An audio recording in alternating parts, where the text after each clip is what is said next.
menyempatkan diri untuk lebih mengenal, memahami agamanya dengan baik, ya. Semoga keberadaan kita di sini adalah bentuk bukti bahwa Allah Subhanahu wa taala masih menginginkan kebaikan bagi kita. Dikarenakan Allah Subhanahu wa taala, Rasulullah sallallahu alaihi wasallam bersabda di dalam hadis yang diriwayatkan Muawiyah bin Abi Sufyan radhiyallahu anhu, "Man yuridillahu bihi khairan yufaqihuhu fid din." Barang siapa yang Allah kehendaki baginya kebaikan, maka Allah akan berikan dia pemahaman di dalam agama. Yani pemahaman di dalam agama, pemahaman yang baik di dalam agama, pemahaman yang tepat di dalam beragama. Barang siapa yang Allah kehendaki baginya kebaikan, maka Allah Subhanahu wa taala akan berikan dia pemahaman di dalam agama. Dan Allah Subhanahu wa taala di antara sunnah kauniyahnya, sunnatullah al-kauniyah, idza arada syai'an hayya'a lahu asbaba. Allah apabila menghendaki terjadinya sesuatu, Allah jadikan dulu sebab-sebab terjadinya sesuatu. Demikian sunnatullah di alam semesta. Apabila Allah hendaki kebaikan bagi seorang hamba, Allah jadikan hamba tersebut faham dengan agamanya dengan baik. Tapi tidak juga seorang hamba sekonyong-konyong langsung memahami agamanya, tidak. Dia berikan dulu, Allah Subhanahu wa taala berikan dulu kepadanya taufik untuk apa? Untuk mau membawa dirinya, menyempatkan dirinya, mengorbankan waktunya, tenaganya untuk duduk di majelis-majelis ilmu. Dengan itu dia lebih memahamilah. Dari situ Allah Subhanahu wa taala bukakan pintu-pintu keilmuannya baginya. Dengan itu dia lebih memahami agamanya dengan baik. Maka semoga keberadaan kita di sini yang mau mengorbankan waktu kita, tenaga kita, kesempatan kita, jarak yang kita tempuh, ya, demi sama-sama mempelajari ayat-ayat yang datang dari Allah Subhanahu wa taala atau hadis-hadis yang datang dari Rasul sallallahu alaihi wasallam, semoga itu semua adalah bentuk bukti di mana Allah Subhanahu wa taala masih menginginkan kebaikan pada kita semua, ya. Masih menginginkan, Allah Subhanahu wa taala masih mengarahkan kita ke arah-arah yang diridhoinya. Semoga, ya Rabb, amin. Kemudian buku yang kita pegang sekarang adalah buku Akidah Ahlus Sunnah. Kemarin kita bahas di Kuala Lumpur beberapa poin, okay? Dan ya, demikianlah bedah buku. Nggak mesti setiap bab kita bahas, nggak cukup waktunya. Bedah buku hanya kita ambil beberapa bab saja yang mewakili isinya. Baik. Buku ini adalah buku akidah yang disusun oleh Syekh Saleh Al-Fauzan hafizahullah. Syekh Saleh Al-Fauzan adalah salah seorang di antara mufti-mufti yang ada di kerajaan Saudi Arabia, ya. Syekh Saleh Fauzan adalah seorang syekh yang kibar, ya, senior, sudah tua dan menjadi rujukan bagi para ahli ilmu di dunia pada saat ini untuk meminta fatwa, meminta arahan dan lain-lain. Dikarenakan demikianlah para orang tua, kalaupun mereka tak memiliki ilmu, apalagi mereka memiliki ilmu. Kalaupun mereka tak memiliki ilmu, orang tua memiliki hikmah, pelajaran-pelajaran yang mereka dapat dari pengalaman kehidupan. Demikianlah para orang tua, ya. Hatta law lam yakun indahu ilm, kalaupun mereka tak punya ilmu, mereka syarat dengan hikmah-hikmah kehidupan. Apalah lagi orang tua yang berilmu, ya, seperti Syekh Saleh Al-Fauzan ini hafizahullah. Di antara risalah-risalah yang ditulisnya untuk para penuntut ilmu dan awam agar mereka menjadikan hal tersebut sebagai rujukan adalah risalah ini, Min Usul I'tiqad Ahlus Sunnah, di antara pondasi-pondasi akidah Ahlus Sunnah, ya. Akidah adalah perkara yang sangat penting dikarenakan berangkat darinya lah amalan-amalan seorang hamba. Berangkat darinya lah juga perbaikan sebuah umat. Hanya dengan perbaikan akidahnya, ya, Allah Subhanahu wa taala memperbaiki bangsa Arab terdahulu yang merupakan bangsa barbar yang hidup dalam perang kabilah, civil war, for centuries, berabad-abad mereka berada dalam perang kabilah, berubah menjadi sebuah kaum yang pertama kali mengajarkan madani, mengajarkan modernitas kepada dunia, yang dipimpin oleh Rasulullah Sallallahu Alaihi Wasallam. Dan perubahan yang dirakukan Rasul SAW pada bangsa itu tidaklah langsung masuk ke perubahan politik, tidaklah pada juga perubahan ekonomi, namun perubahan berangkat dari perubahan akidah dulu, keyakinan. Dan di antara poin-poin keyakinan yang paling mendasar adalah keyakinan yang berkaitan dengan Allah Subhanahu wa Ta'ala yang kita kenal dengan nama bab tauhid.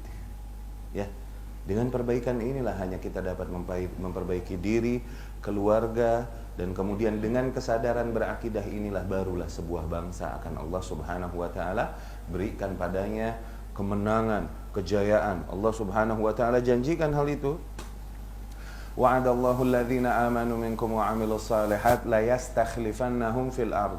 Allah janjikan bagi orang-orang yang beriman, iman, berakidah baik, wa 'amilus shalihat, dan beramal saleh. Tuh, amal saleh, amal yang sesuai dengan sunnah Rasul sallallahu alaihi wasallam. Berakidah baik dan beramal yang sesuai dengan sunnah Rasul sallallahu alaihi wasallam. Allah janjikan pada mereka, la yastakhlifannahum fil ard. Allah pasti akan berikan pada mereka kuasa di muka bumi. Kama istakhlafal ladzina min qablihim. Sebagaimana Allah telah kuasakan orang-orang beriman terdahulu sebelum mereka. yakni kaum muslimin yang menguasai hampir 3/4 muka bumi. Kaum muslimin yang muncul dan menghancurkan dua kutub kekuatan bumi, yaitu Persia dan Romawi pada saat itu, dengan kekuatan yang di luar beyond ratio manusia, beyond ratio. Kaum muslimin bergerak menyerang pasukan Persia di perang Qadisiyah menurunkan 150,000 more troops menghadapi kaum muslimin. Mereka adalah negeri yang sudah berjalan 8 abad. 8 abad pengalaman berperang, pengalaman bernegara. Mereka menurunkan 150,000 lebih pasukan. Kaum muslimin yang usia negara Madinah baru 20-30 tahun, diutus oleh Umar ibn al-Khattab, Sa'ad bin Abi Waqqas membawa pasukan hanya sejumlah 30-36,000 melawan 150,000, tapi kita dengan mudah dapat mengalahkan mereka. Perhitungan matematik macam apa yang bisa melakukan ini?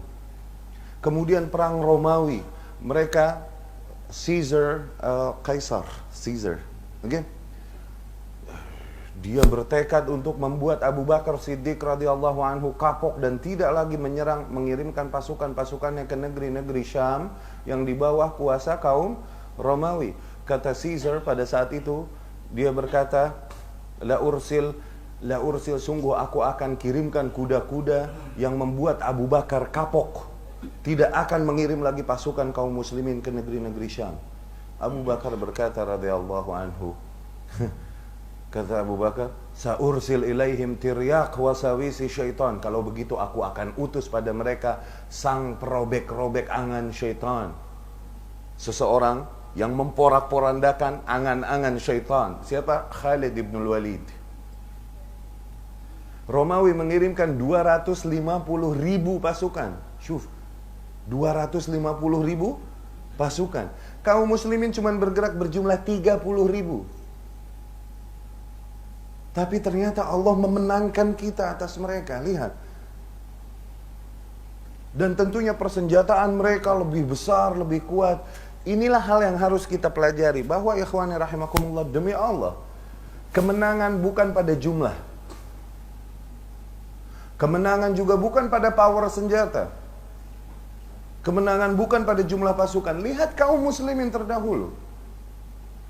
Maka Allah Subhanahu wa ta'ala berkali-kali memperingatkan kita, la yaghurrannaka taqallubul ladzina kafaru fil bilad. Jangan membuatmu tercengang, terlena. Yaghurrannak, apa bahasa Malaysianya? Jangan membuatmu menganga sehingga kau takut perkembangan, kemajuan yang terjadi di negeri-negeri kafir di muka bumi. Jangan takut. Mata'un qalil, itu semua adalah nikmat yang sedikit. Wa ma'wahum jahannam, dan sungguh tempat kembali mereka adalah neraka. Syuf. Dikarenakan apa? Demikian orang-orang yang berakidah. Kemenangan ada pada Allah Subhanahu wa ta'ala. Allah bisa memberikan kepada siapapun hamba-hamba yang diinginkannya. Tentunya hamba-hamba yang worth it, hamba-hamba yang deserve it. Dengan apa kita menjadi worth it? untuk diberikan kemuliaan oleh Allah dengan akidah. Dengan itu kaum terdahulu menggulingkan kekuasaan kafir yang besar. Kita adalah kaum yang semakin terjauhkan dari akidah kita, tersibukkan oleh dunia. Ya, kita adalah kaum yang seringkali lebih menekankan pendidikan, education kepada anak-anak kita, education yang justru lebih pro kepada gaya education kafir. Sementara education Islam seringkali kita lengah darinya. Kembalikan hal ini. Ya. Demikianlah proses gerakan kami di lapangan, selalulah menyeru manusia kepada akidah, tauhid dan sunnah yang murni sebagaimana yang datang dari Rasulullah sallallahu alaihi wasallam. Ya. Nah, buku yang ada pada kita saat ini kita akan coba baca dan ambil beberapa poin nanti, oke? Semoga Allah Subhanahu wa taala bukakan bagi kita pintu-pintu keilmuannya, ya. Pertama kita lihat muqaddimah yang dibawakan oleh Syekh Shalih Al-Fauzan hafizahullah di halaman 1, di mana Syekh Shalih Al-Fauzan hafizahullah berkata, ya, di dalam muqaddimahnya, hadhihi kalimat mukhtasarah fi bayan aqidat ahli sunnah wal jamaah. Ini adalah tulisan singkat, okay, yang menjelaskan akidah ahlu sunnah wal jamaah. Da'a ila kitabatiha ma ta'ishuhul ummatul islamiyatul yawm.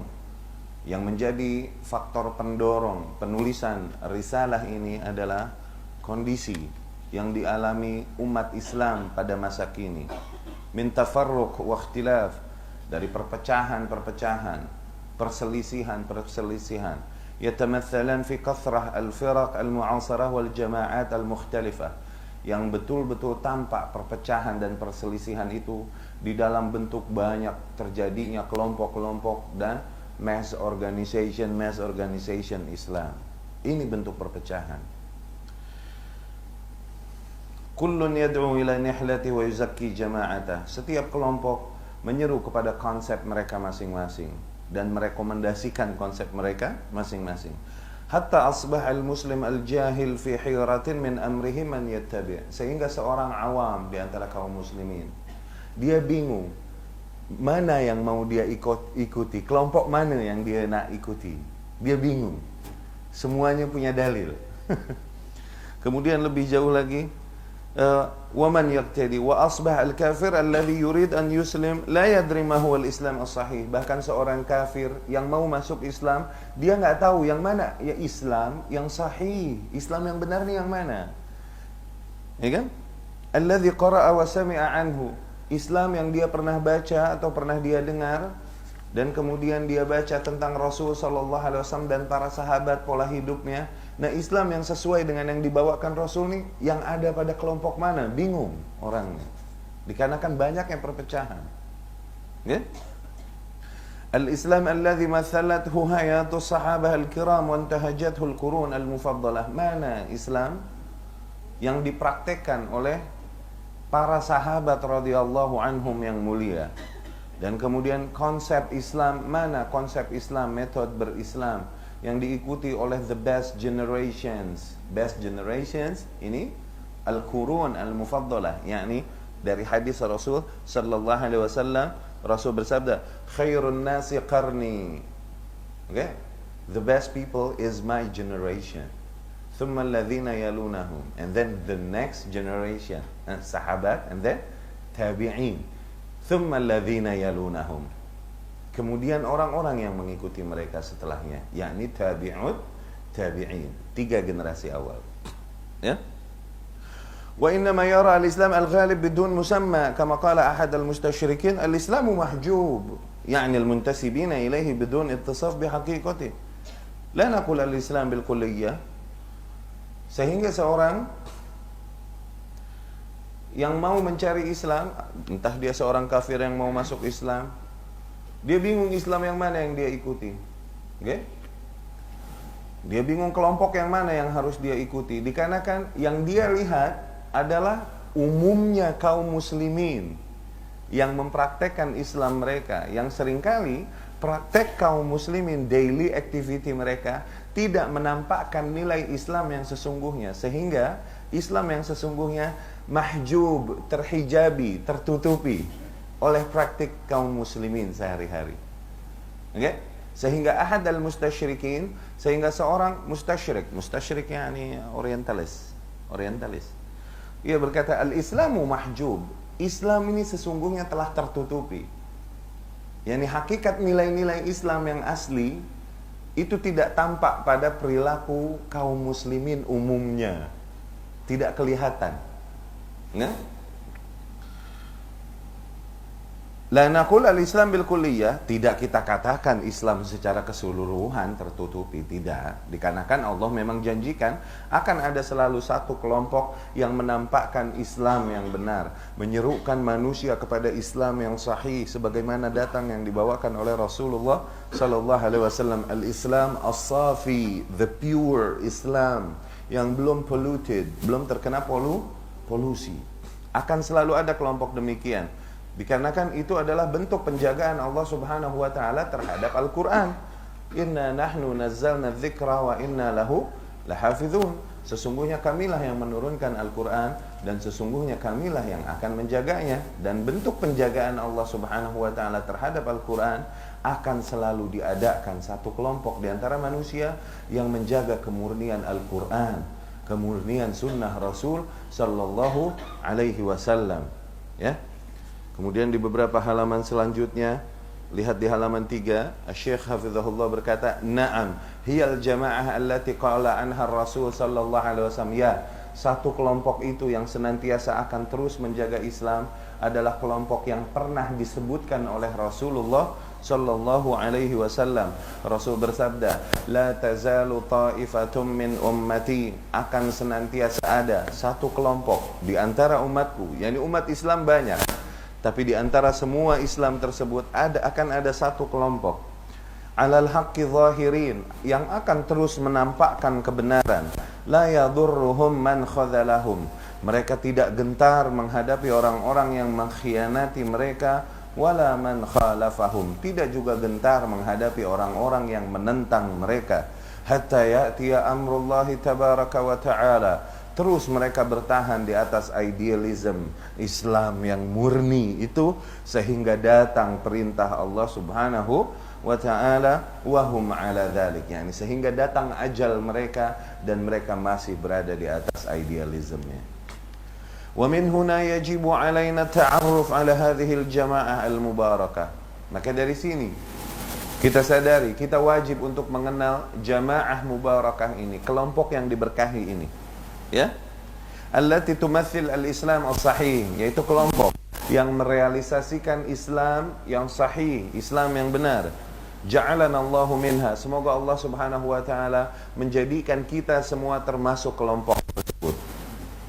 Liya'rifaha man yuridu ta'arruf 'ala al-Islam as-sahih, agar mereka yang hendak untuk mengenal Islam yang sahih mengenal Islam tersebut. Wa ala ahlihi al-haqiqina liyuqtada bihim, agar mereka yang hendak masuk Islam mengikuti mereka yang membawakan Islam yang benar tersebut. Ya. Maka tujuan penulisannya dari situ Syekh Hafizahullah mencoba membawakan akidah-akidah sebagaimana datang dari Rasulullah sallallahu alaihi wasallam, poin-poin akidah. Nah, nanti kita bisa melihat seseorang berada di atas jalan yang tepat, jalan yang benar atau tidakkah, kita mesti melihat poin akidah yang ada padanya. Apakah yang dia yakini akidah sesuai dengan yang diajarkan Rasul sallallahu alaihi wasallam? Apabila memang iya, maka insya Allah dia termasuk orang yang mengikuti Islam yang sahih, kelompok yang diridhoi itu. Ini yang disebut al-firqah an-najiyah, kelompok yang diselamatkan, atau at-taifah al-mansurah. Ya. Zain. Itu kira-kira sekilas pembukaan dari Syekh Hafizahullah. Baik. Nah, untuk melihat pondasi yang paling pondasional dari kelompok itu, pondasi yang paling pondasional, yakni basic mereka yang paling basic dari kelompok tersebut, dilihat di Al-Aslu At-Tathi halaman 32 dulu. Lihat halaman 32 dulu. Materi demikian nggak terlalu berat ya. santai ya. Bisa difahami bahasanya ya. Kalau ada yang nggak difahami bilang ya. Zain. Kalau ada vocabs yang nggak difahami langsung tanya. Oke? Di halaman 32 di sini ada tulisan al-aslu at-tasi'. Tolong tulis di bawahnya pondasi yang ke-9. Pondasi yang ke-9. Ya, tolong tulis di bawahnya pondasi yang ke-9. Kita baca dulu perkataan Syekh, kemudian kita akan coba jelaskan. Jazakallah khairan akramakallah. Wa min usuli ahli sunnah wal jamaah fil istidlal ittiba'u ma jaa fi kitabillahi aw sunnati rasulillahi sallallahu alaihi wasallam batinan wa zahiran. Dan di antara pondasi ahlu sunnah wal jamaah di dalam memahami ayat-ayat dan hadis-hadis, oke? Memahami nilai-nilai yang datang pada nas Al-Quran dan Sunnah, yaitu ittiba'u ma jaa fi kitabillah, yaitu mengikuti secara keseluruhan yang datang dari kitabullah dan sunnah Rasulnya sallallahu alaihi wasallam, baik yang batin ataupun yang zahir. Tidaklah kita mengambil satu ayat dan berpaling dari ayat yang lain, nggak boleh. Ya, mengambil satu hadis dan kemudian berpura-pura buta dari hadis yang lain. Dikarenakan hadis yang ini sesuai dengan hawa nafsu kita, hadis yang lain tidak sesuai, akhirnya kita nggak boleh. Kita harus ambil semua batinan wa zahiran, secara keseluruhan. Ya, demikian gaya ahlu sunnah di dalam berkesimpulan, di dalam membuat summary, okay? Di dalam membuat conclusion. Kumpulkan dulu ayat-ayat yang satu tema, jangan satu ayat kemudian kita berkeras mengikuti. Ntar dulu, kumpulkan dulu satu ayat-ayat yang setema, yang tajuknya sama, hadis-hadis yang tajuknya sama, kumpulkan dulu semua, baru tarik conclusion. Demikian yang tepat. Oke? Nggak boleh kita hanya melihat ayat-ayat atau hadis-hadis one side aja, and we don't want to see the other side, because nggak sesuai sama hawa nafsu kita. Nggak boleh. Itu ciri ahli dhalal. Orang-orang yang tersesat cirinya begitu. Hanya akan melihat satu sisi dari ajaran agama. Oke? Sehingga kita selalu proporsional di dalam melihat dan menilai agama. For example, contoh, orang-orang yang menyerukan kepada persatuan, sering dengar. Ayo Islam bersatu, Muslim bersatu, suka dengar? Oke, persatuan bagus, benar, diperintahkan oleh Islam, betul, persatuan harus. Inna hadhihi ummatukum ummah wahidah wa ana rabbukum fa'budun, kata Allah. Sesungguhnya ini adalah umat kalian, umat yang satu, dan aku adalah Rabb kalian, maka sembahlah aku. Persatuan adalah sesuatu yang mulia. Akhirnya digunakanlah ayat-ayat untuk menyerukan manusia kepada persatuan. Zain? Tapi apakah maknanya persatuan adalah mempersatukan hak dan batil? Yang syirik pun nggak apa-apa bersatu, yang kufur nggak apa-apa bersatu, yang bid'ah nggak apa-apa bersatu. Diam, jangan mengingkari kesyirikan mereka. Diam, jangan mengingkari kekufuran mereka. Ini error. Bukan demikian persatuan yang dimaksud. Awas. Ada sisi lain, ya persatuan diperintahkan, tapi ada perintah untuk memecah antara hak dan batil, nggak boleh disatukan. Allah berfirman, "Wala talbisul haqqa bil batil fataktumul haqqa." Jangan kau campur adukan, jangan kau mix antara hak dan batil.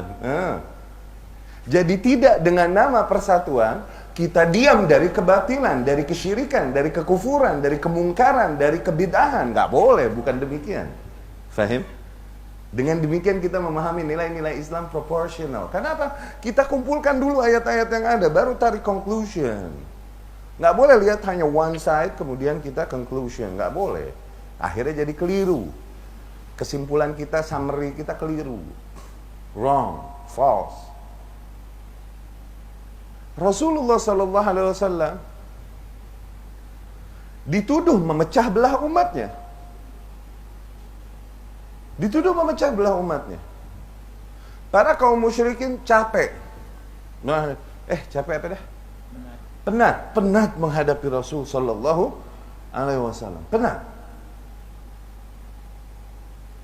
Semakin ditekan Rasul dan para sahabatnya, pengikutnya, jumlah pengikutnya semakin banyak, bukan semakin berkurang. Itu dakwah yang hak. Itu dakwah yang hak. Semakin ditekan, semakin didiskreditkan, tapi justru semakin banyak manusia yang mengikutinya. Itu dakwah yang hak. Maka jangan kita bersedih hati melihat manusia yang menghina Ahlus Sunnah, melarang dakwah sunnah. Jangan kau bersedih hati. Demikian gaya Allah dalam menjalankan alam semesta. Justru semakin ditekan, semakin booming, easy, santai, sudah. Serahkan semuanya pada Allah Subhanahu wa ta'ala. Nah, kaum musyrikin ini penat melihat dakwah Rasul sallallahu alaihi wasallam. Akhirnya mereka komplain kepada Rasulullah sallallahu alaihi wasallam, "Ya Muhammad, wahai Muhammad sallallahu alaihi wasallam, saffahta ahlamana." Kau memporak-porandakan angan-angan kita. Ya? You broke our dreams. Farraqta bainal aba wal abna. You separate between fathers and childs. Bainal akh wal ikhwan. Kau memisahkan antara saudara dengan saudara-saudaranya. Farraqta bainal mar'i wa qabilatih. Kau memisahkan antara seseorang dengan kabilahnya. Tuh. Rasul dituduh memecah belah. Karena apa? Karena memang hak dan batil, tauhid dan syirik tidak boleh disatukan. Awas. Dari situ Umar ibn Khattab dijuluki apa? Julukan Umar apa? Faruq. Artinya apa Faruq? The separator. Yang memisahkan. Memisahkan hak dan batil. Betul, jargon persatuan bagus. Bagus, tapi bukan maknanya diam dari kemungkaran. Bukan maknanya demi persatuan kita diam dari kesyirikan. Tidak. Persatuan yang diperintahkan Islam adalah persatuan di atas hak, di atas kitabullah, sunnah Rasul sallallahu alaihi wasallam. Itu persatuan. Ya, dari situ Allah berfirman, "Wa'tasimu bihablillahi jami'an wa la tafarraqu." Berpegang teguhlah kalian semua kepada tali Allah dan janganlah kalian berpecah belah. Tuh. Bukan berarti menyatukan antara orang yang berpegang dengan tali Allah dan yang tidak berpegang disatukan. Bukan. Jangan berpecah belah dari tali Allah. Yani dari kitabullah dan sunnah Rasul sallallahu alaihi wasallam. Semoga sampel ini yang Anda berikan dapat difahami dengan baik atas maksud. Oke? Apa yang dimaksud dengan mengambil Al-Quran secara zahir dan batin, mengambil sunnah secara zahir dan batin. Ambil keseluruhannya. Jangan ambil one side, jangan ambil satu sisi. Ya? Kitabillah wa sunnah Rasulih sallallahu alaihi wasallam batinan wa zahiran. Wattiba'u ma kana alaihi sahabah minal muhajirin wal ansar umuman.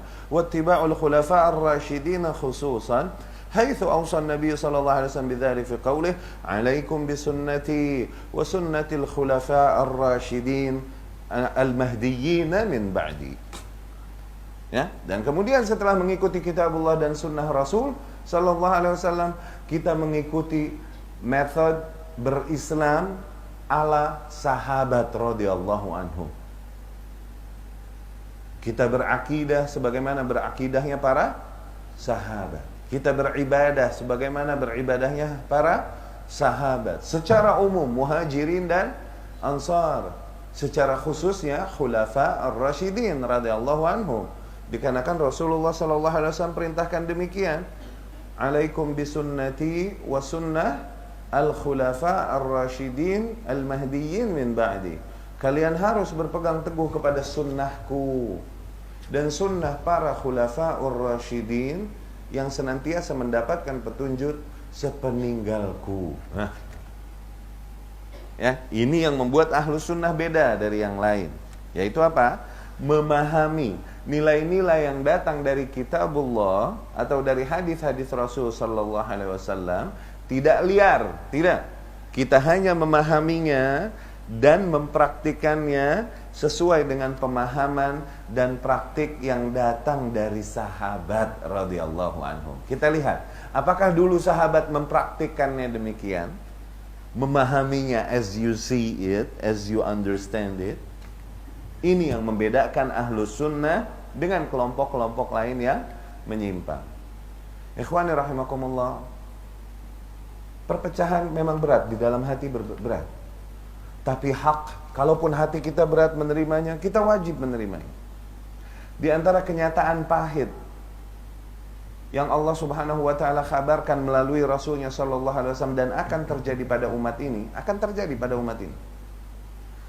di mana Rasul sallallahu alaihi wasallam menyampaikan iftaraqatil yahud ala 71 firqah. Kaum Yahudi terdahulu terpecah menjadi 71 golongan.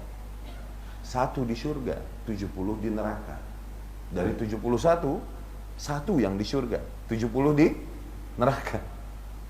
Waftaraqatin nasara, demikian pula kaum Nasrani terpecah menjadi 72 golongan. 1 di surga, 71 di neraka.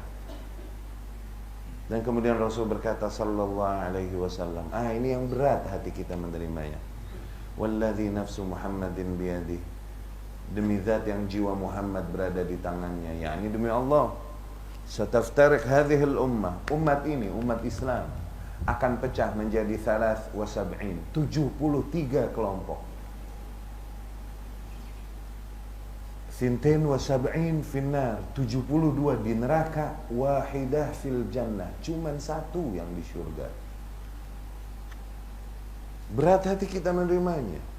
Berat. Nggak bisa kita pura-pura buta dari hal ini. Sudahlah, nggak usah berpecah belah. Loh, ini akan berpecah belah, betul sebagaimana Rasul kabarkan. Kita nggak boleh pura-pura buta dan tak mengimani hadis yang datang dari Rasul sallallahu alaihi wasallam. Ini clues, ini tips dari Rasul. Dengan kita berpura-pura buta, kufur nikmat kita. Diberikan petunjuk dan kita berpaling darinya. Kenapa? Nggak sesuai dengan as we wish. Itu kenyataan hak. Qadarullah, akan terjadi perpecahan sehingga 73 golongan. Dan kenyataan hak bahwa yang masuk surga dari 73 hanya 1 golongan. Ya. Jadi mau nggak mau kita mesti mencari yang 1 golongan ini kan? Iya kan? Semoga Allah Subhanahu wa taala menghitung kita termasuk di dalam yang 1 golongan ini. Semoga. At least setidaknya Allah menilai kita yang menuntut ilmu mencari jalan menuju 1 golongan ini, gitu. Setidaknya Allah melihat usaha kita dalam menuntut ilmu untuk mencari kebenaran, menyempatkan diri kita di sini, di majelis-majelis ilmu lain, bukan? Karena kita nggak bisa pura-pura buta, nggak bisa berpaling dari kenyataan yang dikhabarkan Rasul tersebut, sallallahu alaihi wasallam. Bahasa anak terlalu berat gak? Enggak ya? Bisa difahami ya? Udah biasa dengar bahasa Indonesia ya? Nonton sinetron ya? Biasa ya? Tentunya para sahabat radhiyallahu anhum tidak menyia-nyiakan kesempatan ini. Oh, cuman 1 yang di surga. Of 73, cuman 1 yang di surga. Mereka bertanya, "Man ya Rasulullah? Man ya Rasulullah? Siapa wahai Rasulullah? Siapa yang 1 golongan ini?" Rasul pun menjawab sallallahu alaihi wasallam, yang 1 golongan tersebut adalah ma ana alaihi al-yawma wa ashabi. Mereka yang berada di atas 1 path, 1 jalan yang dimana aku dan para sahabatku berada di path itu, di jalur itu. yakni mereka yang berakidahnya, beribadahnya, berislamnya secara keseluruhan, melihat dan mengikuti bagaimana dulu sahabat berakidah. Mengimani takdir, akidah, oke? Dulu bagaimana sahabat mengimani takdir? Nah. Ya kan? Mengimani hari akhir, akidah, akidah. Dulu bagaimana konsep sahabat mengimani hari akhir? Demikian, berislamnya mengikuti Islam ala sahabat radhiyallahu anhum. Ternyata ini pun banyak disampaikan oleh Allah Subhanahu wa taala di dalam banyak ayat Al-Qur'an. Diperintahkan kita mengikuti jalannya para sahabat radhiyallahu anhum. Mengikuti their method, their concept. ya, di dalam mempraktekkan keislaman.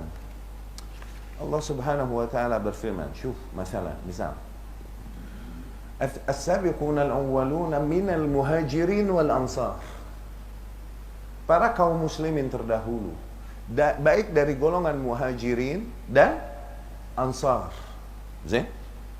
Siapa itu? Muhajirin ansar siapa? Sahabat. Kalau nggak muhajirin ansar, sahabat ini cuma dua jenis. As-sabiquna al-awwalun minal muhajirin wal ansar. Walladzina taba'uhum bi ihsan, dan orang-orang yang mengikuti mereka, mengikuti muhajirin dan ansar dengan baik. Tuh, mengikuti cara mereka di dalam beragama, akidahnya, ibadahnya, fikihnya, gitu. Kenapa orang-orang itu? Radhiyallahu anhum. Itulah orang-orang yang Allah ridhoi. Wa radu anhu, dan itulah hakikatnya mereka orang-orang yang betul-betul meridhoi Allah Subhanahu wa ta'ala. Maka untuk mendapatkan ridha Allah, ikuti jalan para sahabat. Tuh, tanpa mengikuti jalan mereka, maka kita tidak termasuk orang-orang yang diridhoi Allah Subhanahu wa ta'ala. Tuh. Ya? Waradu'an, dan itu juga hakikatnya mereka orang-orang yang benar mereka ridha kepada Allah Subhanahu wa ta'ala. Maka maknanya mereka yang berpaling dari jalannya sahabat, mereka masih belum ridha sebetul-betulnya kepada Allah Subhanahu wa ta'ala. Ajib. Ayat lain Allah berfirman, "Wa may yushaqiqir rasul min ba'di ma tabayyana lahul huda."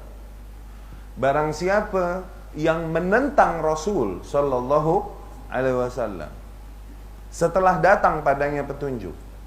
Oke. Bagaimana menentang Rasul? Avenge Rasul bagaimana? Sallallahu alaihi wasallam. Bagaimana menentang Rasul bagaimana? Mungkin nggak seorang muslim bilang aku menentang Rasul? Mungkin nggak?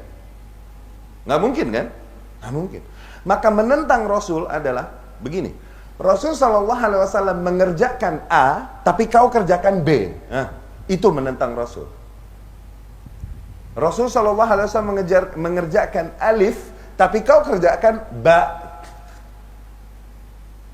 Kalau belum tahu, oke. Tapi Allah bilang, barang siapa yang menentang Rasul, min ba'di ma tabayyana lahul huda, setelah disampaikan huda, petunjuk padanya, yang kau lakukan tidak sesuai dengan yang diajarkan Rasulullah sallallahu alaihi wasallam. Rasul mengajarkannya begini. Salawat yang kau lakukan ini tidak diajarkan Rasul sallallahu alaihi wasallam. Rasul bersalawat dulu cuma sedemikian rupa. Salatmu ini tidak sesuai dengan salat Rasul. Dulu salat Rasul demikian, dan Rasul memerintahkan kita, sallu kama ra'aitumuni usalli. Salatlah as you've seen me, sebagaimana kau telah lihat aku salat. Tuh, barang siapa yang menentang Rasul setelah datang padanya petunjuk, setelah disampaikan ilmu, disampaikan petunjuk, disampaikan irsyad, oke? Kemudian wa yattabi' ghaira sabilil mu'minin, kemudian dia ikuti metode lain selain metodenya orang-orang yang beriman. Tuh, dia mengikuti jalan lain selain jalannya orang-orang yang beriman, yakni metode lain di dalam berislam selain metodenya orang-orang yang beriman. Ketika ayat ini turun, siapa yang beriman? Siapa yang beriman ketika ayat ini turun? Ada pilihan lain nggak? Maka makna dari ayat itu, dan mengikuti jalan lain selain jalannya para sahabat. Nah, maknanya begitu kan? Maka Allah hukum, Allah ancam, Allah threaten him. Nuwallihi ma tawalla, kami akan palingkan mereka ke arah mereka berpaling. Diginiin tuh mukanya. Oke, harusnya ngelihat ke sana, cuman dia ngelihatnya begini. Akhirnya Allah giniin sekalian mukanya. Tuh. Nuwallihi ma tawalla, maknanya Allah buat dia sengaja semakin sesat. Allah hiasi kesesatannya dan membuat dia semakin yakin di atas kesesatannya. Allah, nuwallihi ma tawalla, kami akan palingkan mereka ke arah mereka berpaling. Itu di dunia. Di neraka, nuslihi jahannam, kami akan roasting mereka di neraka. Asla yasli, yakni roasting. al-kharuf al-masliyah, yani roasted goat. Nuslihi jahannam, kami akan roast mereka, kami panggang mereka di jahannam. Wasa'a masira, dan itu seburuk-buruknya tempat kembali.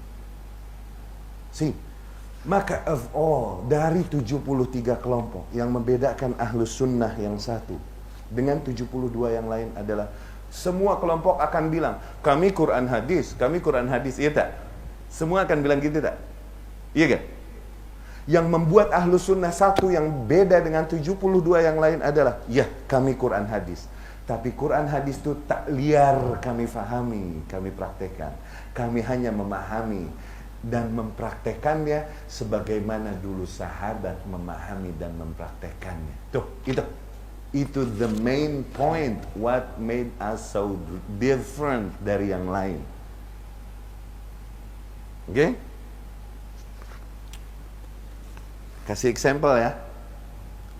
Ini udah pada ngaji sunnah juga kan sebelumnya? Belum ada yang baru ya? Nggak ada yang baru ya? Tayyib? Zain. Anda takut ada yang kaget nih dengar. Allah subhanahu wa ta'ala berfirman, Zan, Inna allaha wa malaikatahu yusalluna ala nabi. Sesungguhnya Allah dan para malaikatnya bersalawat atas. Ya ayyuhalladzina amanu sallu alaihi wa sallimu taslima. Salatlah kalian, wahai orang-orang yang beriman, perintah, order, command. Wahai orang-orang yang beriman, salawatlah kalian atas Nabi dan bersalamlah atasnya. Tuh, ayat ya. Ayat sahih gak? Ayat sahih dong. Masa ayat doif? Ayat sahih dong. Ya, yeah. Ayatnya mah bener. Ayatnya bener ayatnya. Oke? Okay? Sebagian kaum melihat ayat ini dan berkata, tuh, Allah perintahkan kita salawatan, maka dari situ kita lakukan salawatan yang kita lakukan. Nyanyi-nyanyi di masjid pakai gendang dan lain-lain. Mawaris. Apa ya? Marawis. Tahu marawis? Hadrah. Ini macam bentabok. Ya.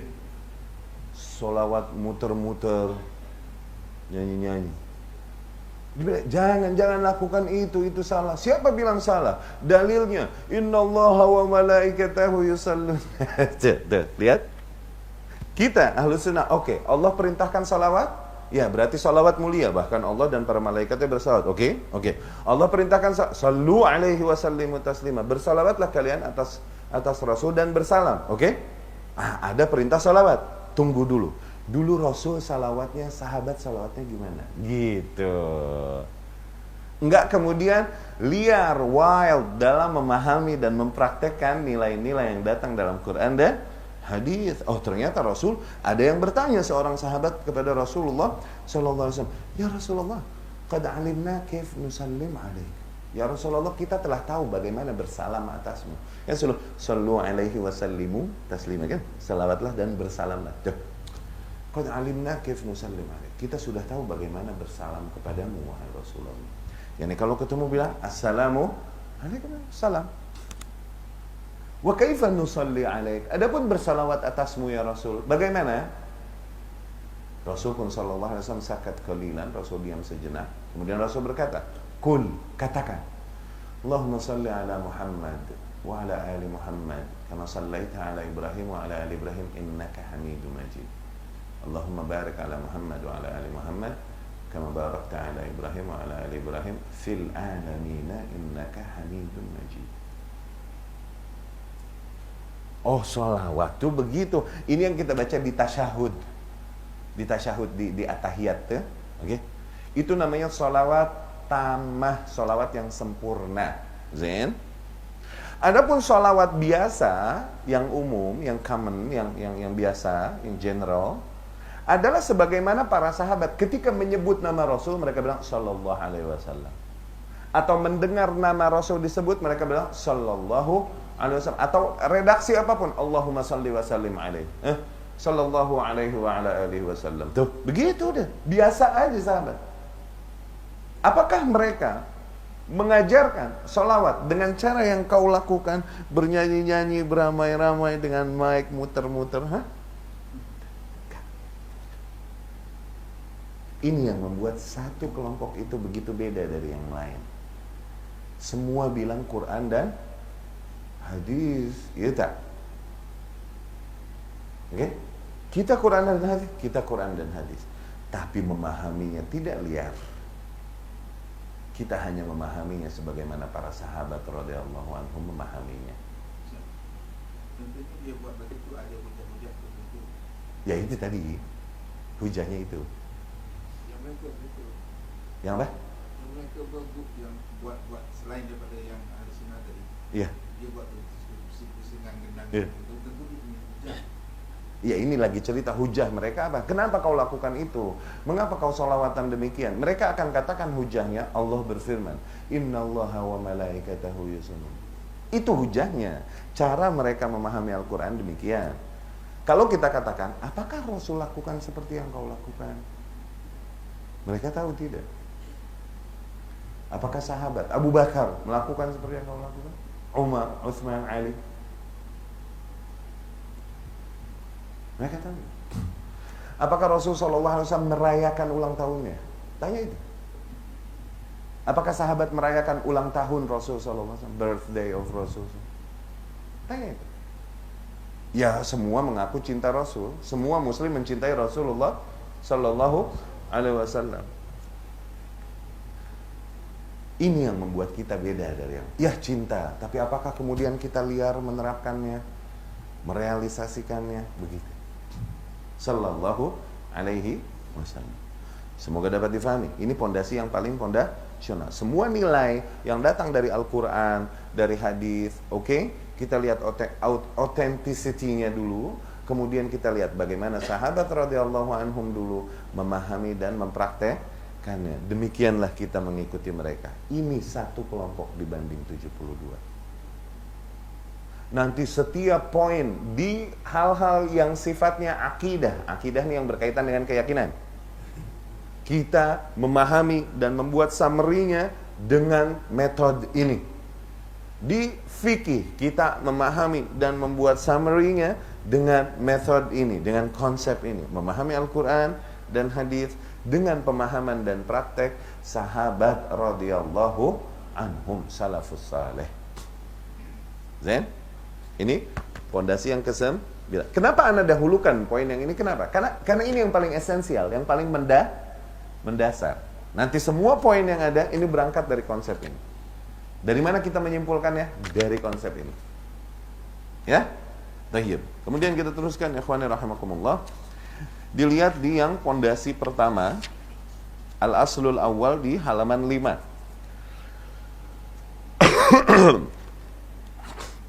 Al-asal al-awwal, pondasi yang pertama. Zain? Al-imanu billahi wa malaikatihi wa kutubihi wa rusulihi wal yaumil akhir wal iman bil qadar khairihi wa syarrihi. Beriman kepada Allah, para malaikatnya, kitab-kitabnya, kepada hari akhir, dan beriman kepada qadar yang baik dan yang buruk. Zain? Ini yang kita kenal dengan nama rukun iman, ya. Rukun iman, ikhwani rahimakumullah, tidak terjadi penyimpangan padanya. Semua kelompok beriman kepada Allah, ya, beriman kepada Allah. Beriman kepada rasul-rasulnya, beriman. Kepada kitab-kitabnya, yakni semua kitab-kitab samawiyah itu turunnya dari Allah Subhanahu wa taala. Cuman manusia merubahnya, itu yang kita yakini. Manusia merubahnya. Allah Subhanahu wa taala turunkan 300 kitab lebih di atas muka bumi. 300 lebih, more than 300. Dibawa oleh para rasul. Rasul dan nabi yang membuat beda itu. Rasul datang membawa syariah baru, membawa undang-undang baru. Menyempurnakan undang-undang Rasul sebelumnya. Oke? Nah, undang-undang baru ini dilambangkan dengan kitab baru. Oke? Zain? Para nabi ada di antara para rasul ini, alaihi wassalatu wassalam. Yani ketika manusia Rasul yang ada meninggal, manusia menyimpang selalu.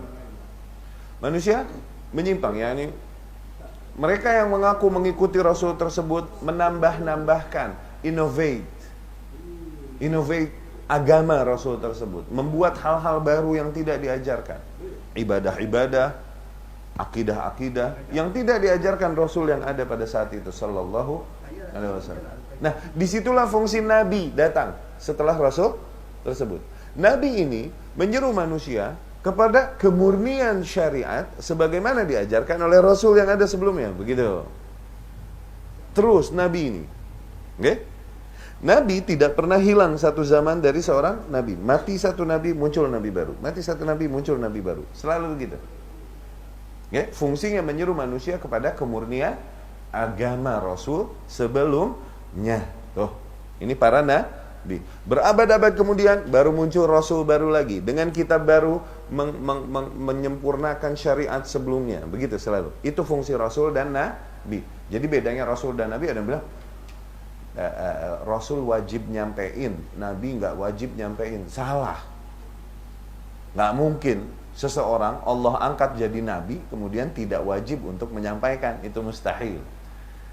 Kita aja syariat Islam nih, syariat Muhammad SAW yang lebih ringan, yang paling ringan, diwajibkan menyampaikan. Balighu anni walau ayat, sampaikan dariku kalaupun cuma satu ayat. Apalagi syariat dahulu yang berat.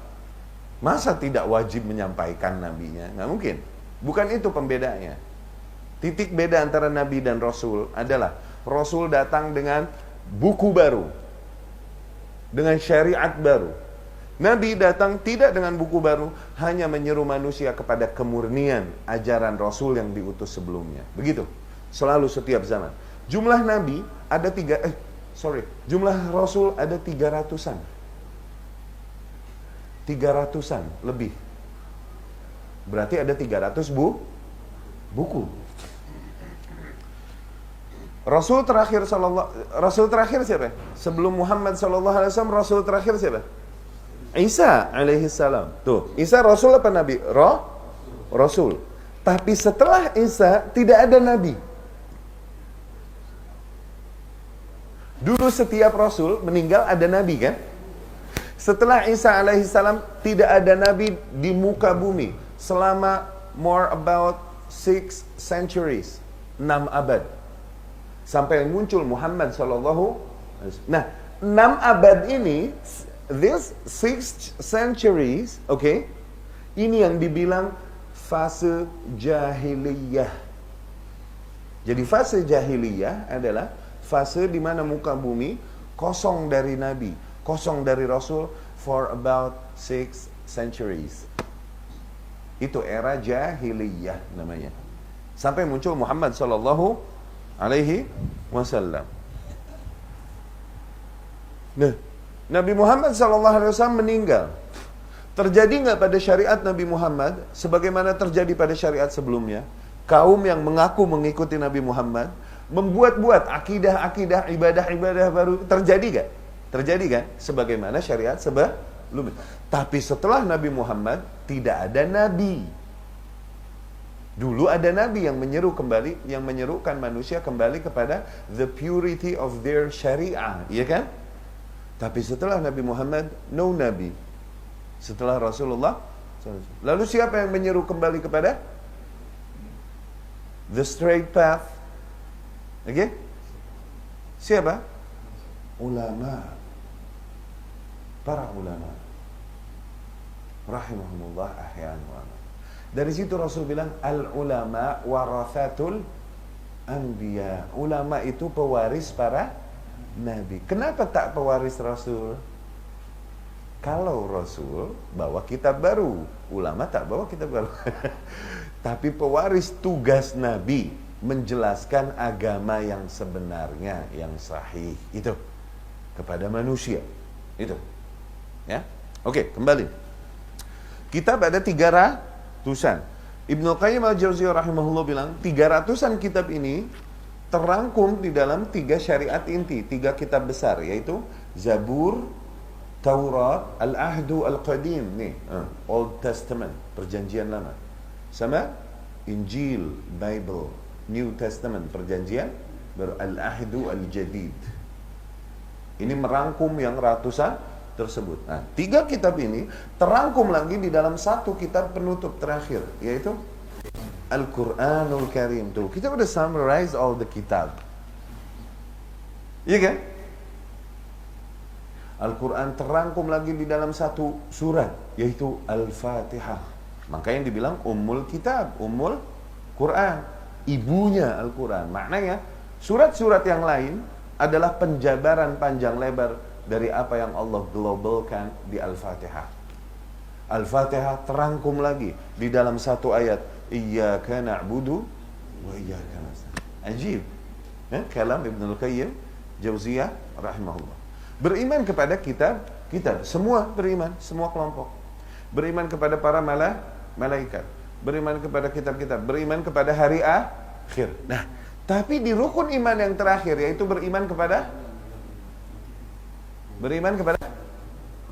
qada dan qadar, atau disebut qadar saja.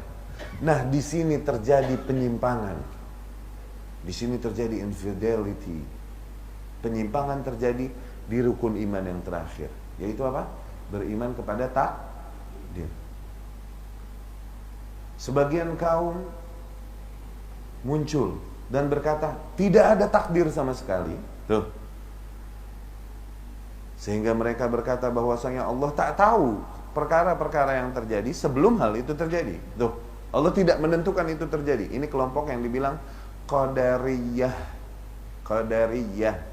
Oke?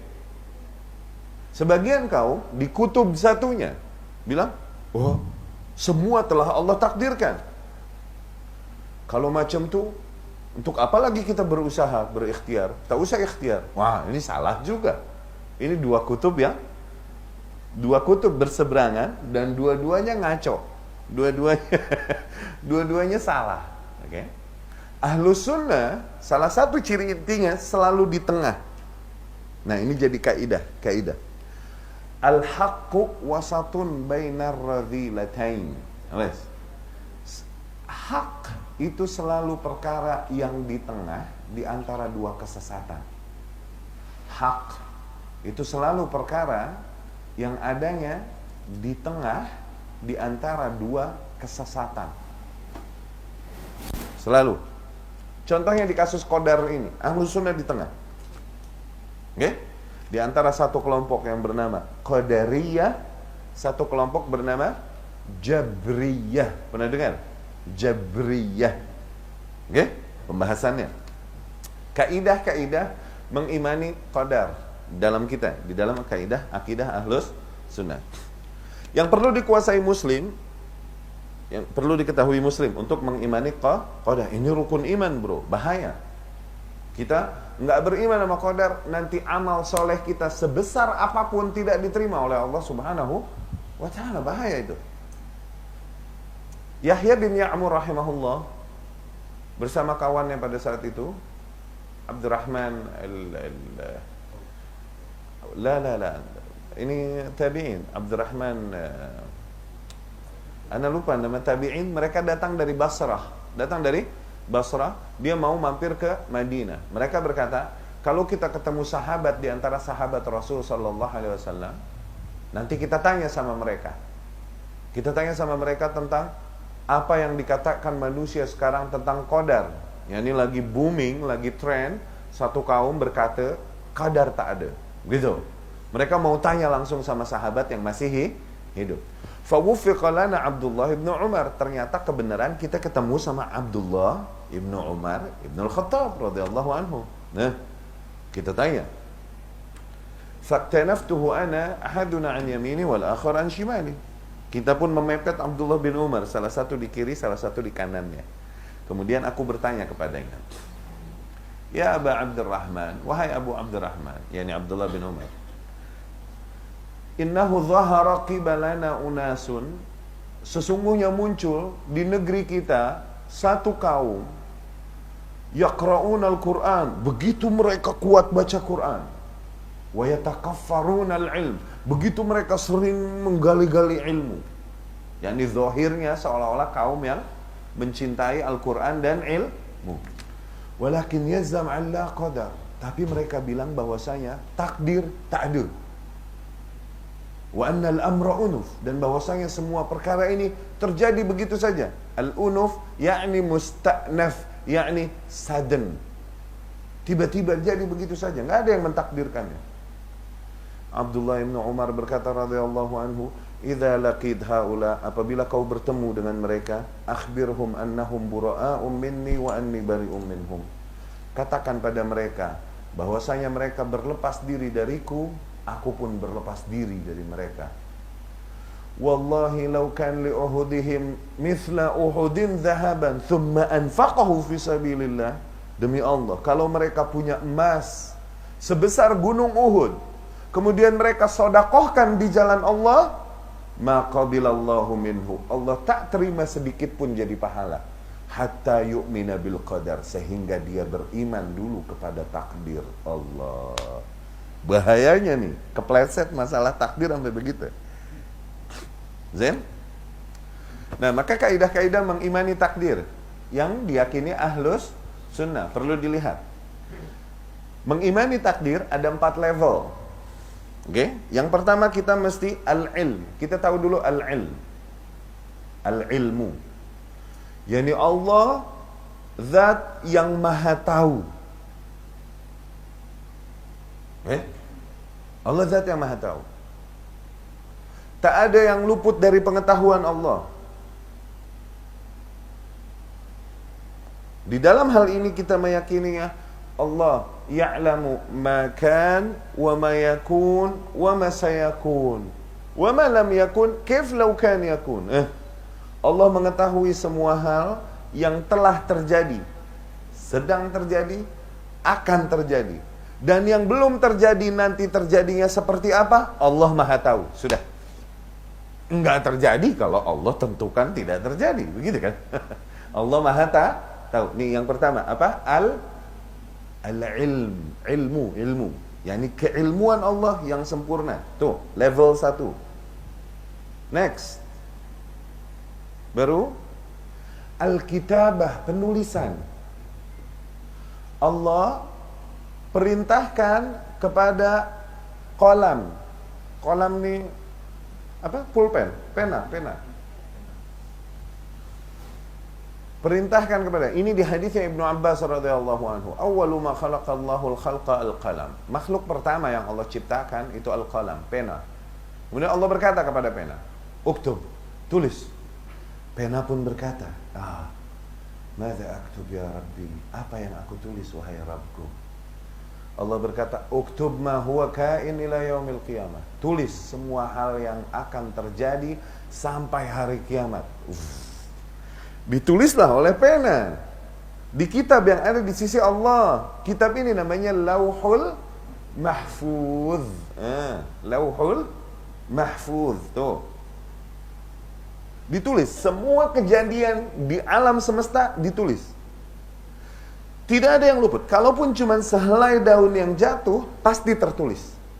Dia tidak jatuh kalau tidak ditulis.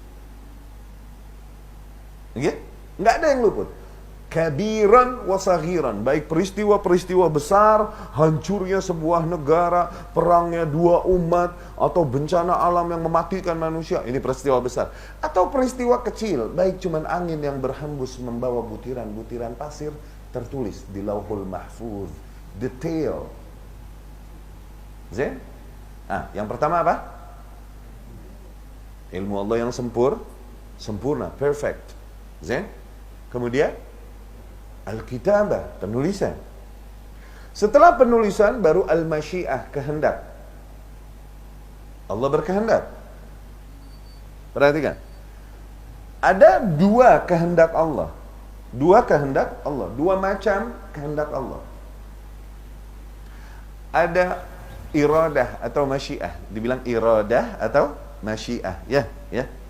Ada iradah kauniyah, kehendak Allah untuk apapun yang terjadi di universe-nya, di alam semestanya, itu iradah kauniyah. Oke? Ada iradah syar'iyah. Apa-apa yang Allah kehendaki di dalam syariatnya, sebagaimana yang Allah tuntut manusia, makhluk, di dalam syariatnya. Oke, iradah ada dua, ada iradah kauniyah, ada iradah syar'iyah. Enaknya ada papan tulis, Anda tulis ini. Lain waktu insyaallah. Ya. Kauniyah sama syar'iyah. Kauniyah, apapun yang terjadi di alam semesta itu terjadi karena Allah kehendaki untuk terjadi.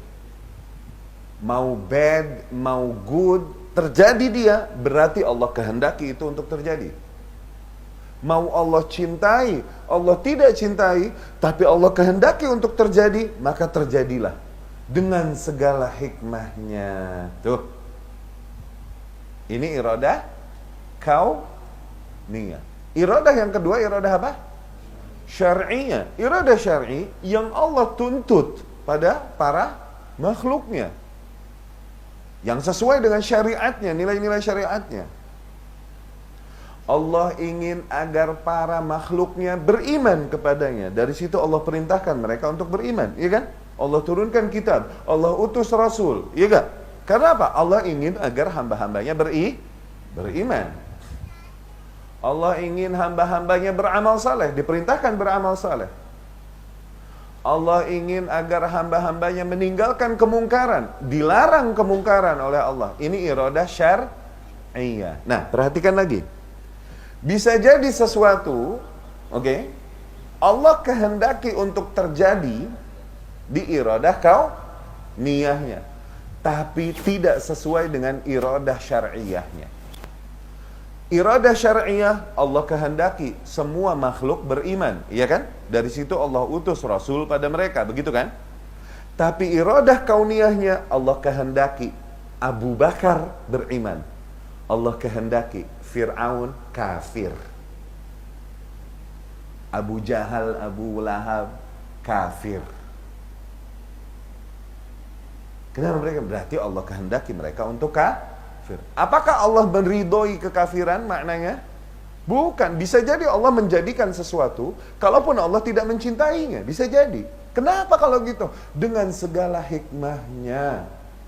Dengan segala hikmahnya. Apakah Allah benci kekufuran? Allah benci kekufuran. Tapi Allah ciptakan iblis dan kekufurannya. Tuh. Kenapa? Hikmahnya apa? Untuk menguji manusia. Tuh, gitu kan? Untuk game ini biar fun game ini. Iya kan? Dunia ini biar fun, dia seru, bahasa kita seru. Iya kan? Allah ciptakan hitam supaya apa? Supaya ada yang dibilang putih, gitu loh. Allah ciptakan miskin supaya apa? Supaya ada yang dibilang kaya sehingga tampak mana mereka yang mau berbagi, mana yang mau sodako. Begitu kan? Allah ciptakan yang bodoh sebagaimana Allah ciptakan yang berilmu, supaya terlihat mana yang mengamalkan ilmunya, mana yang menyeru manusia kepada ilmunya, mana itu. Allah ciptakan banyak hal. Kalaupun Allah tidak cintai, Allah jadikan bisa dengan segala hikmahnya. Allah jadikan manusia sekurang ajar Fir'aun, ya, supaya apa? Supaya memuliakan manusia semulia Musa alaihissalam. Tuh, jadi semakin mulialah Musa dikarenakan menghadapi Fir'aun, ya kan? Allah ciptakan Abu Jahal, Abu Lahab and the gang, Abdullah ibn Abi Umayyah and the gang, ya kan? Menentang dakwah Rasul sallallahu alaihi wasallam, kurang ajar, jahat, iya tak? Tujuannya apa? Semakin memuliakan Rasul sallallahu alaihi wasallam dan orang-orang yang beriman dan sabar disiksa di atas keimanannya bersama Rasulullah sallallahu alaihi wasallam. Dengan segala hikmahnya. Allah ingin hamba-hambanya tersakiti? Tidak. Tapi Allah takdirkan hambanya tertimpa musibah. Boleh tak? Kita hambanya, siapa nak larang Allah? Ya kan? Siapa nak forbid him? Kita hambanya. Justru Allah mencintai seorang hamba. Oke? Allah timpakan hamba tersebut musibah dan musibah. Allah. Syuf. Rasul sallallahu alaihi wasallam bilang, fungsinya karena Allah cinta dia, Allah ingin nih hamba habis dosa-dosanya bersih, sehingga dia pantas nanti di posisi mulia di sisi Allah Subhanahu wa taala. Allah apabila menginginkan terjadinya sesuatu, Allah jadikan dulu sebab-sebab terjadinya sesuatu, begitu kan? Allah ingin nih hamba masuk surga, berada di posisi yang mulia di sisinya. Jadikan sebabnya. Gimana caranya? Timpakan musibah, musibah, musibah. Dia bersabar dan bersabar. Sabarnya ini menghapuskan dosanya dan mengangkat derajatnya Allah. Sehingga Rasul berkata sallallahu alaihi wasallam, La yazalullahu yabtali bi'abdin hatta yamshiya ala wajhil ard wa laysat alaihi khafi'ah. Bisa jadi Allah terus menimpakan musibah dan musibah, ujian dan ujian, hardship dan hardship kepada seorang hamba, sehingga dia berjalan di atas muka bumi dan sudah tak ada satu catatan dosa pun atasnya. Udah habis, bersih, dikarenakan musibah yang tak berhenti menipu. Dengan segala hikmahnya. Apakah maknanya Allah suka kalau nih hamba kesulitan, keberatan, kesedihan? Enggak. Bahkan Rasul, manusia paling dekat dengan Allah siapa? Para Rasul dan Nabi, ya kan? Para sahabat bertanya, ya Rasulullah, man asyaddun nasi balaan? Siapa manusia yang paling berat ujiannya? Tuh, testnya. Rasulullah SAW, al-anbiya, thumma al-amthal fal-amthal. Justru para Nabi. Justru para Nabi. Tuh, makin dekat seseorang dengan Allah, malah makin diuji, ditested. Apakah maknanya Allah cinta nih hamba kesulitan, kesakitan, kesedihan? Tidak. Tapi Allah jadikan hal itu dengan segala hikmahnya. Oke? Ya, yang ketiga apa tadi? Iradah atau masyiah. Allah kehendaki. Allah berkehendak. Iradah ada berapa? Kauniyah sama syar'iyah. Kauniyah apa tuh? Anything happens in the universe itu karena Allah kehendaki it to happen. Okay? Karena He wants it to happen. He wills it to happen. So it is happens. Iya kan? Ini kauniyah. Syar'iyah yang Allah tuntut pada hambanya belum tentu terjadi, belum. Oke?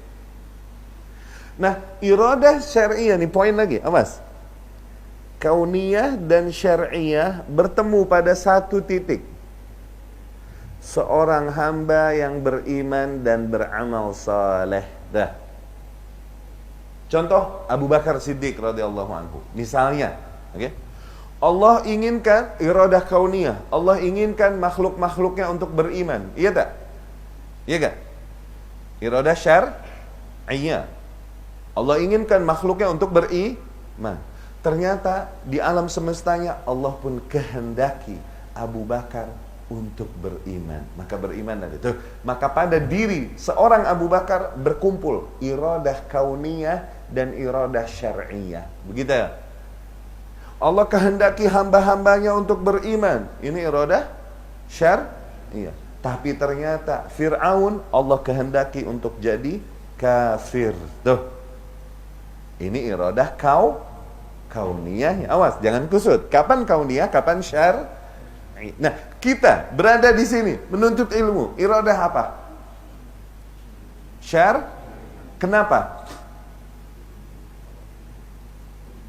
Karena syariah adalah hal positif yang Allah tuntut di dalam syariatnya, begitu kan? Oh, bukan iradah kauniyah jadi.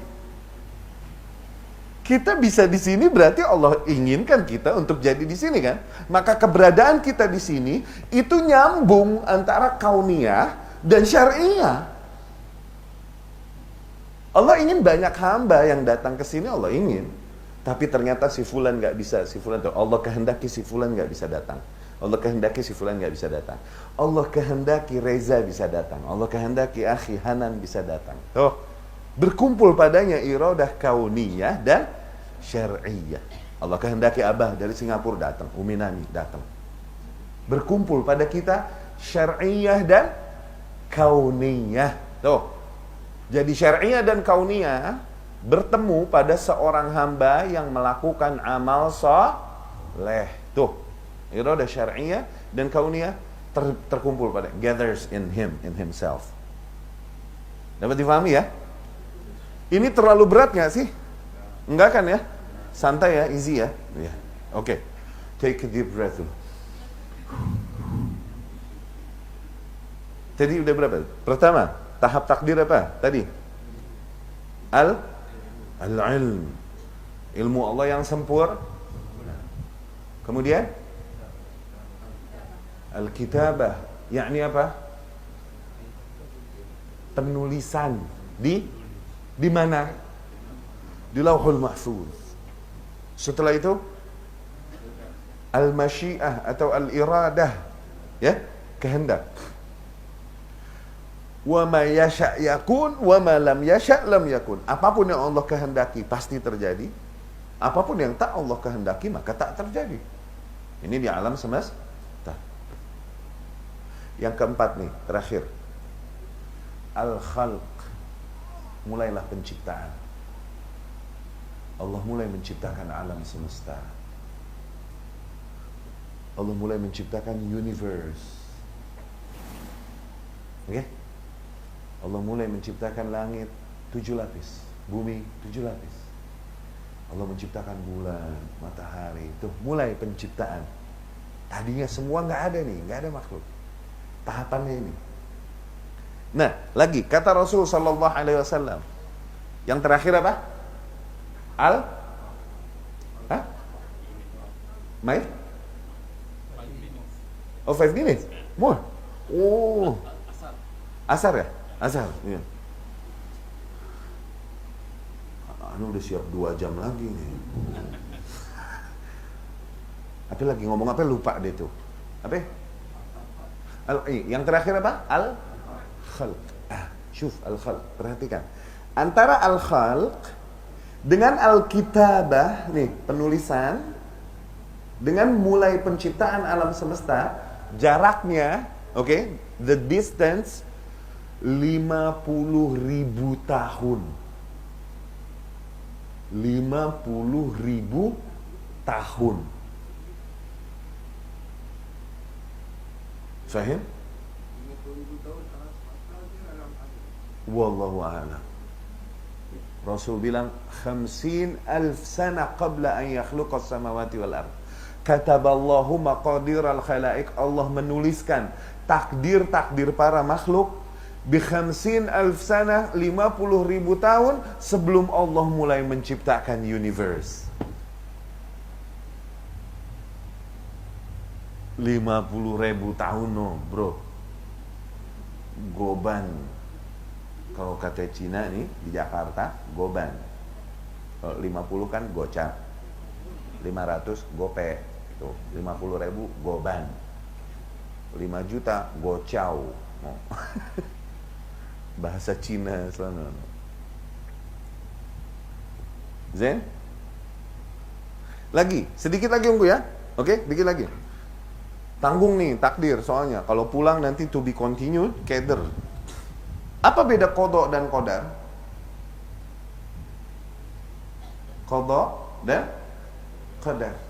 Kita suka dengar beriman kepada qada dan qadar, begitu kan? Apa beda? What's the difference between qada and qadar?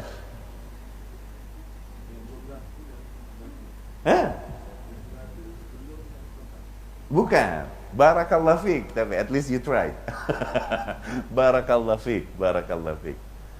Syuf, qadar al-kitabah, penulisan tadi di Lauhul Mahfuz, itu qadar. Oke?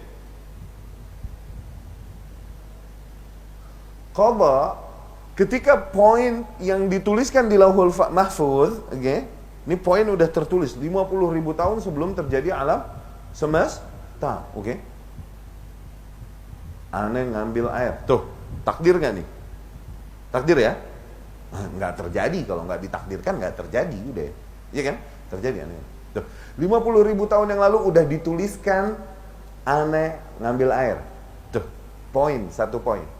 Kemudian Allah qada, yakni poin yang tertulis di situ Allah jadikan di alam semesta. Tuh, dijadiin di alam semesta untuk terjadi. Tuh, di qada.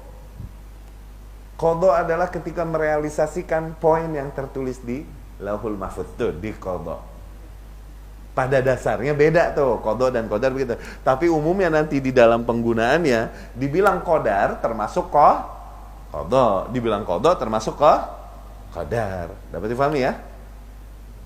Zain? Syubhat. Bisa tak rubah qadar? Rubah takdirmu. Hah? Bisa gak? Come on. Bisa. Barakallahu fiik. Mama, bisa nggak rubah takdir? Hah? Takdir kita udah di dapur mulu, gua mau rubah takdir. Bisa gak? Takdir bisa dirubah gak? Kalau bisa dirubah, is it means bahwa oh ternyata yani ada hadis-hadis, awas, makanya jangan selalu lihat, makanya kita bilang kita ahlus sunnah jangan lihat dalil-dalil Al-Quran atau hadis hanya satu sisi, one side, oke? Anda cerita dulu satu sisi. Ada hadis dari Rasul SAW yang maknanya demikian, diantaranya yang riwayatnya Ibnu Umar sendiri radhiyallahu anhu. La yaruddul qada illa du'a. Tidaklah dapat membantah qada kecuali doa. Tuh, qada adalah ketika Allah jadikan, oke? Tapi ketika Allah jadikan, bisa jadi itu tidak terjadi dengan doanya seorang hamba. Tuh, di sanad lain qada, Zain, dan doa seorang hamba terus saling mendorong di langit nih sampai hari kiamat. Allah. Berarti bisa nggak merubah takdir? Dari sini, bisa kan? Oke. Dari hadis tadi ya. Tapi apakah maknanya merubah takdir? Maknanya, apakah maknanya? Udah ditulis di Lauhul Mahfuz. Ternyata Allah melihat nih hamba, doanya luar biasa ya. Tapi udah takdirin begini, jangan deh, nggak jadi deh, kita hapus yang di sini deh. Begitu? Kita ganti. Masa begitu? Masa begitu? Gitu loh. Itu kayak itu human error, itu ada. Oke? Masa begitu, Mak? Apakah kita memaknai takdir bisa dirubah itu demikian, gitu? Yakni dihapus poin yang ada di Lauhul Mahfuz, ditulis poin baru. Come on? Enggak. Lalu gimana? Nih, jadi jawaban sebenarnya tidak ada yang bisa merubah takdir. Oke? Ustaz, kalau gitu hadis-hadis yang berbicara tentang merubah qada atau qadar, gimana kita memahaminya? Karena hadisnya sahih, kita nggak boleh pura-pura buta. Maka jawaban kita, ya hadis itu sahih. Tapi maknanya, kalaupun takdir tersebut bisa dirubah, maka perubahannya pun telah ditakdirkan. Tuh, dapat nggak? Allah takdirkan nih hamba harusnya sweat, oke? Apa sweat? Sial. Oke? Tapi Allah takdirkan, kemudian nih hamba berdoa luar biasa. Tuh. Sehingga berubahlah ketentuanku yang sebelumnya. Jadi kalaupun bisa dirubah takdir, maka perubahannya pun adalah sesuatu yang telah ditakdirkan sama. Jadi bisa berubah nggak actually? Nggak, nothing change sebenarnya. Taib aku lu qauli hadza wa astaghfirullah li wa lakum. Kita dirikan dulu sholat asar. Ya, istirahat sebentar biar nggak ngeheng untuk kita belajar akidah. Subhanakallahumma rabbana wa bihamdika asyhadu an la ilaha illa anta astaghfiruka wa atubu ilaik.